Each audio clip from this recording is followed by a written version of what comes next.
Vamos a leer el Evangelio según San Marcos en el capítulo 3, versículos 7 al 12.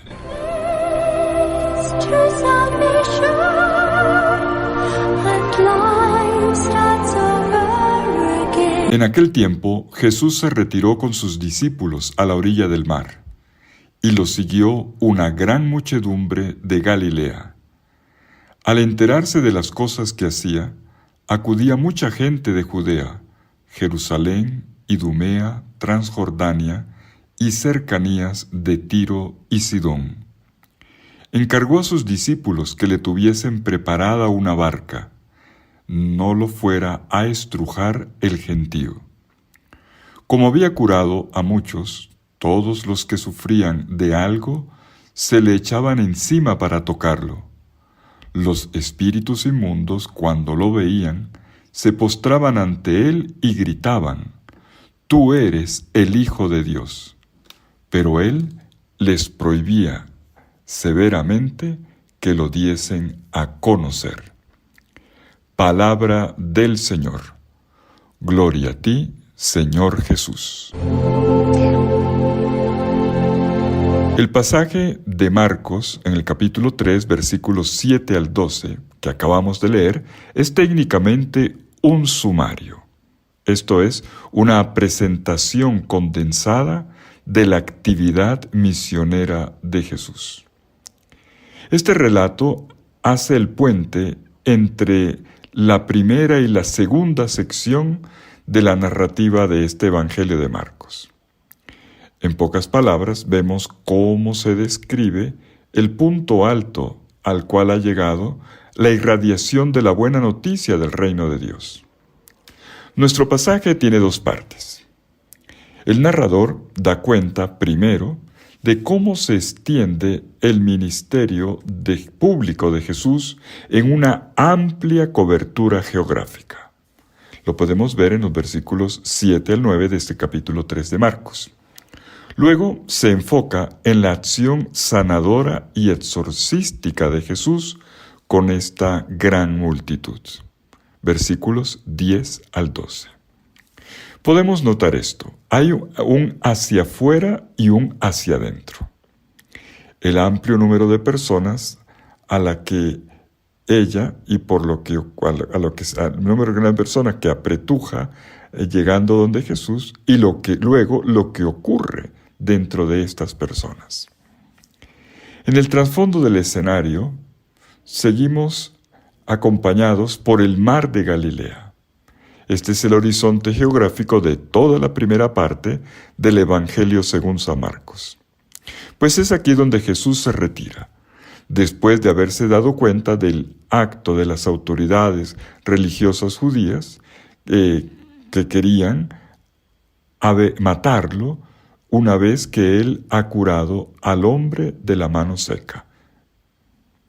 Vamos a ver nuestro relato paso por paso. Primera parte, cómo la multitud, una gran multitud, apretuja a Jesús. Versículos 7 al 9. Si en la sección anterior pudimos ver de qué manera acudía hacia Jesús gente de Cafarnaúm y de todos los pueblos circunvecinos, ahora nuestro narrador amplía el escenario. Nos hace caer en cuenta de que se trata de una gran masa de gente. Así dice el texto, polipletos, en griego. Una gran masa de gente que acude a él y es tanta que por poco lo aplastan. Para decir esto, el evangelista Marcos se vale de un verbo fuerte, el verbo thlibo, de donde viene thlipsis, tribulación, un término que connota un apretujar, un comprimir fuertemente hasta aplastar a la persona. Jesús está literalmente circundado. ¿Y de qué manera? Esta gran multitud representa el inmenso impacto que está teniendo la misión de Jesús. Y esto todavía lo podemos notar en el elenco de lugares que a continuación el narrador va a enumerar. ¿De dónde provienen todas estas personas? Cuando uno le pone atención al texto, puede darse cuenta de que el narrador sigue el orden de los puntos cardinales. Veamos bien. Primero, desde Galilea, que está al norte. Luego, dice que Judea, Jerusalén y la Idumea, regiones que están al sur. Enseguida, de la región más allá del Jordán, literalmente de la Transjordania, que está al oriente de la tierra. Y finalmente, los territorios de las ciudades de Tiro y Sidón, que estaban al occidente. En estos dos versículos, 7 y 8 del capítulo 3 de Marcos, podemos ver los 4 puntos cardinales. En este elenco también podemos notar una polaridad. Hay gente que procede del corazón de la religiosidad y de la identidad de Israel, o sea, de Judea, con su capital, Jerusalén. Pero la gente también procede de los grandes polos de la religiosidad pagana, sobre todo de las regiones de Tiro y de Sidón. Me llama la atención que no se mencione aquí la región de Samaria. Pues bien, toda esta gente concurre, anota Marcos en el versículo 8, porque ha escuchado cuanto Jesús hacía. Llega allí entonces porque ha escuchado el testimonio de sus curaciones y de sus enseñanzas. La buena nueva se ha expandido de boca en boca por todas partes. Es más, toda esta gran masa de gente converge hacia la persona de Jesús como si se tratase de un fuerte movimiento centrípeto hacia Él, como si Jesús fuera un fuerte punto de atracción. Toda esta gente que escucha el testimonio del Evangelio corre a buscarlo, dice el versículo 9. Quiere tocarlo e incluso se le arroja encima, agrega el versículo 10.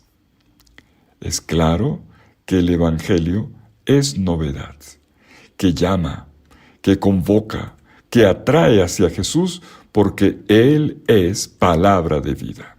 Pero, atención, hay un problema. Hay un problema sobre el cual el narrador enseguida llama la atención. Y esta es la segunda parte de nuestro relato. Detengámonos ahora en el capítulo 3, versículos 10 al 12. Seguimos con Marcos. ¿Qué es lo que ocurre con toda esta gran masa tan diversa de gente que corre y confluye en la persona de Jesús? El narrador coloca en primer plano, en el centro de la atención de este sumario, el objetivo de la misión de Jesús. Dice, Jesús curó a tantos que, y lo va a ampliar, lo que se dice en primer lugar es positivo. Jesús responde a la búsqueda de la gente, a sus necesidades. ¿Cuál? Pues la de la salud. Pero enseguida se detecta un problema que provoca una reacción fuerte de Jesús, hasta el punto de que Jesús toma distancia de esta multitud. Observemos con cuidado dos detalles que merecen toda nuestra atención. El primero está en la mención de la barca. Jesús se hace subir en una barca. Versículo 9. Entonces Jesús les pidió a sus discípulos que le pusieran a disposición una pequeña barca por causa de la gente para no ser aplastado. Miren bien, en este Evangelio de Marcos, la barca, ploion, se dice en griego, ploion, la barca había entrado en escena por primera vez cuando la segunda pareja de hermanos fue llamada a la orilla del lago. Capítulo 1, versículos 19 y 20. Se trata de los hijos de Zebedeo, Santiago y Juan. Pero esto mismo vale para los dos primeros, Simón y Andrés. Podemos decir que en la vocación de los 4 primeros, la barca jugó un papel, fue visualizada. Fue aquello que ellos dejaron.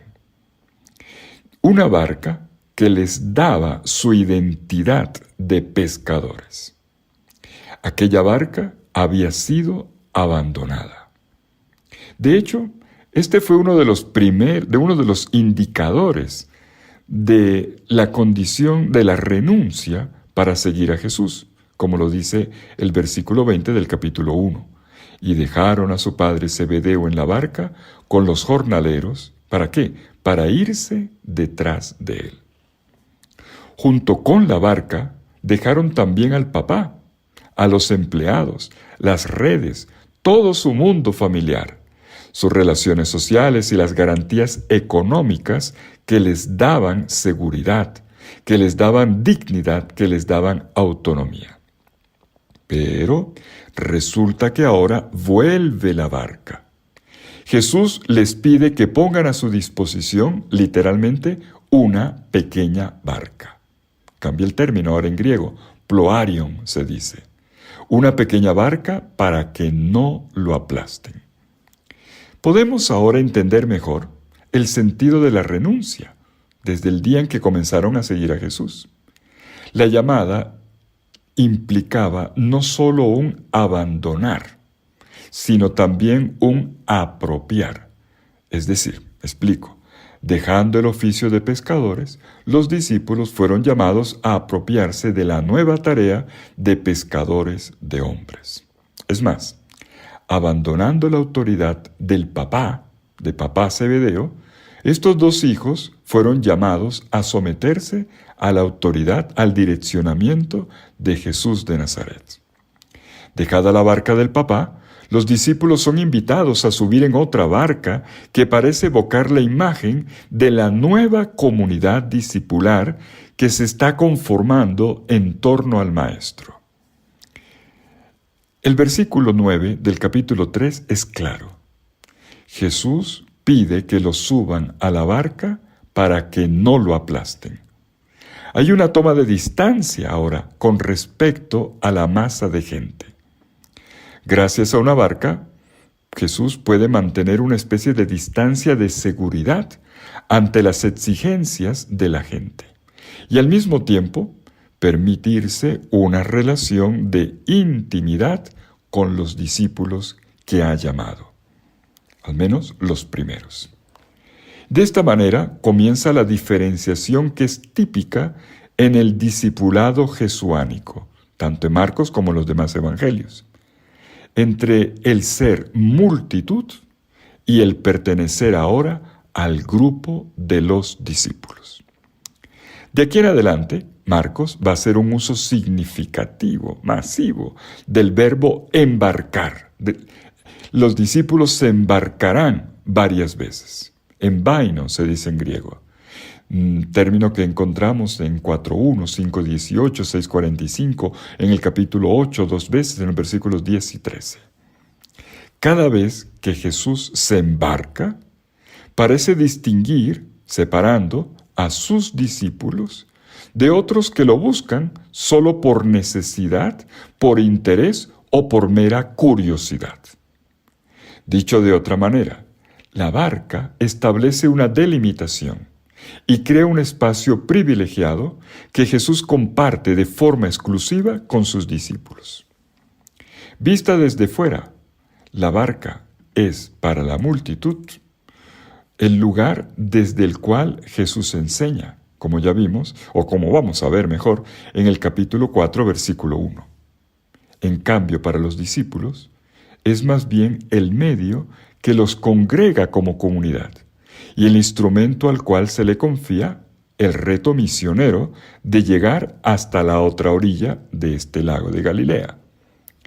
No es por acaso que la barca vuelva a aparecer justo en este momento, cuando la narrativa extiende el alcance de la predicación de Jesús y sus sanaciones y exorcismos llegan hasta el corazón de Israel y más allá de los límites de Israel. Y lo podemos anticipar desde ya. La barca será el instrumento necesario para construir un puente entre el mundo hebreo y el mundo pagano. Esto lo estudiaremos cuando lleguemos al capítulo 7. Un segundo detalle es cómo, en medio de esta circunstancia, tiene lugar el desvelamiento de la identidad de Jesús, uno de los hilos de oro de este Evangelio de Marcos. ¿Qué se descubre de Jesús? Miremos los versículos 11 y 12. Jesús es proclamado por los demonios como Hijo de Dios. Pero Jesús, por su parte, extrañamente, los manda callar.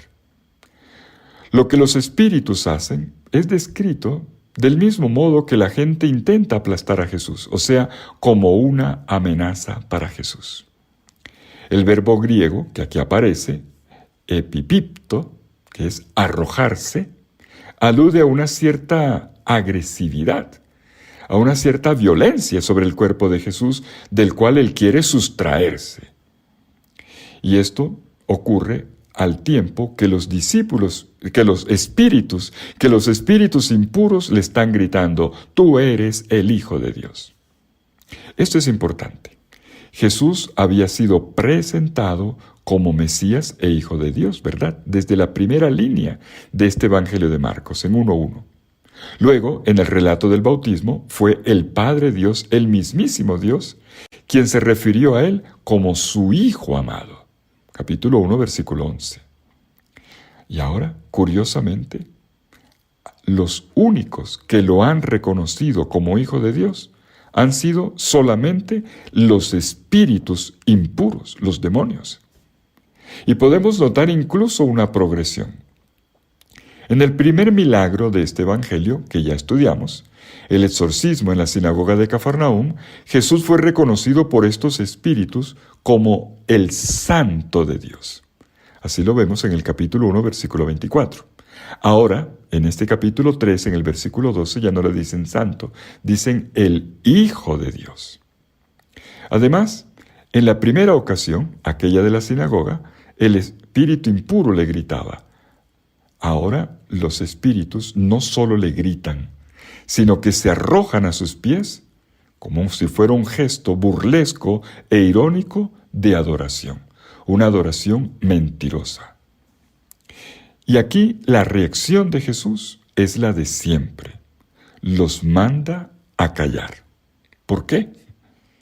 Lo hace por dos razones. Primero, porque se declara una identidad que corre el riesgo de ser malinterpretada precisamente por parte de aquellos que no han comprendido ni les interesa el Evangelio. En segundo lugar, porque quien debe confesar la identidad de Jesús, o quien se espera que confiese a Jesús en su verdadera identidad, no son los demonios, sino todo lo contrario, aquellos que ya se han hecho sus discípulos y sus seguidores. Bueno, concluyamos. ¿Qué aprendemos de este pasaje? Retomemos desde el inicio para ver lo que ha ocurrido. Todo comenzó con la partida de Jesús, quien se retiró cuando comenzó el complot que lo va a llevar a la muerte. Aquel texto de Marcos 3:6 que leímos ayer. Y los fariseos salieron enseguida y se confabularon con los herodianos para matarlo, para hacerlo morir. Este es el punto de partida. Su vida corre peligro.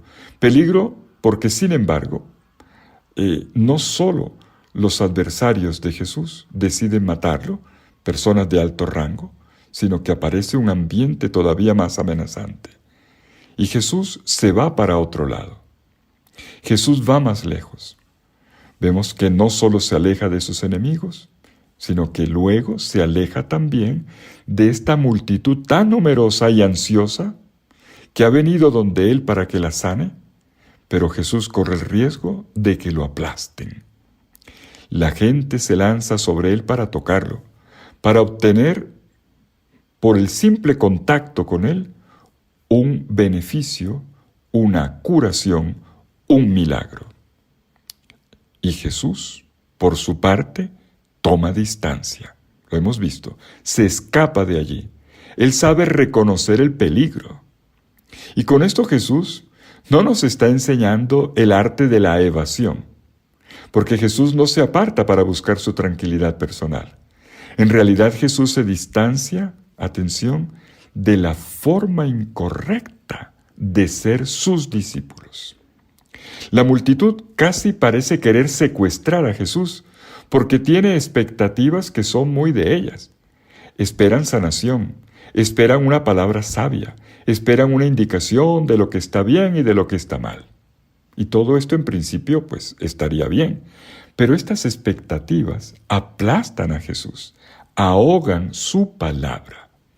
Este tipo de acercamiento tiene como fin la apropiación de Él para satisfacer las propias necesidades. No le permite ser quien realmente es. ¿Un sanador? ¿Un mago? ¿Un coach? Para quienes buscan soluciones rápidas para sus angustias, para lograr una vida sin imprevistos ni obstáculos. Surge entonces la cuestión: ¿qué buscamos de Jesús y de nuestra relación con Él? ¿Qué es lo que buscamos, esperamos de Él realmente? Nuestro narrador de Marcos ha concluido señalando que incluso los espíritus impuros se acercaban a Jesús y se arrojaban a sus pies. Ellos creen saber quién es Jesús. Lo dicen se ufanan. Yo sé quién eres, le dicen. La frase que se escuchó también en la sinagoga de Cafarnaúm el primer día. Y la distancia se cancela nuevamente, porque ellos creen poseer una verdad intelectual y se creen con la autoridad para hacer suyo al mismo Jesús. Podríamos decir que se trata de un conocimiento diabólico, un conocimiento que priva a Jesús de su verdad, de su maravillosa y escandalosa novedad de Hijo de Dios encarnado. Cuando los demonios gritan, «Tú eres el Hijo de Dios», no dejan lugar para que este misterio se revele. Este misterio que permanece siempre cuando entramos en relación con el otro, esa distancia que permite que la relación sea libre, gratuita y casta. Pues sí, Jesús es el Hijo de Dios y hay que comprenderlo y acogerlo como tal. Y todo esto nos lleva a comprender el tipo de relación que Jesús intenta cultivar con sus nuevos seguidores, siempre en esa paradoja que se describe en el pasaje de hoy y que es el corazón del pasaje: la cercanía y el distanciamiento. La cercanía la entendemos más fácil, el distanciamiento no tanto, pero es necesario. El distanciamiento es necesario porque la del discipulado es una relación que no engulle al otro, que no busca poseerlo, que deja al otro ser y no lo somete a las ideas o a las imágenes que se hayan hecho de él. Jesús es el Hijo amado del Padre, viene diciéndonos Marcos. Es nuestra salvación encarnada en el hombre Jesús. Y es a los discípulos a quienes les corresponde descubrirlo a fondo y proclamarlo. Pero como vimos, Jesús manda callar a los demonios. Versículo 12, les ordenó estrictamente que no revelaran quién era.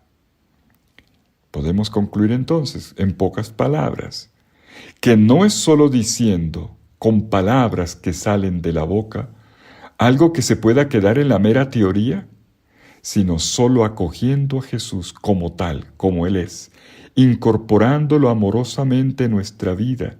Así a veces nos hiera por dentro el Evangelio. Solo siguiendo sus pasos día a día, así es como de verdad se puede ser discípulo y misionero. Solo así se le puede seguir y se le puede proclamar. Que el Señor te bendiga en el nombre del Padre, y del Hijo, y del Espíritu Santo. Amén.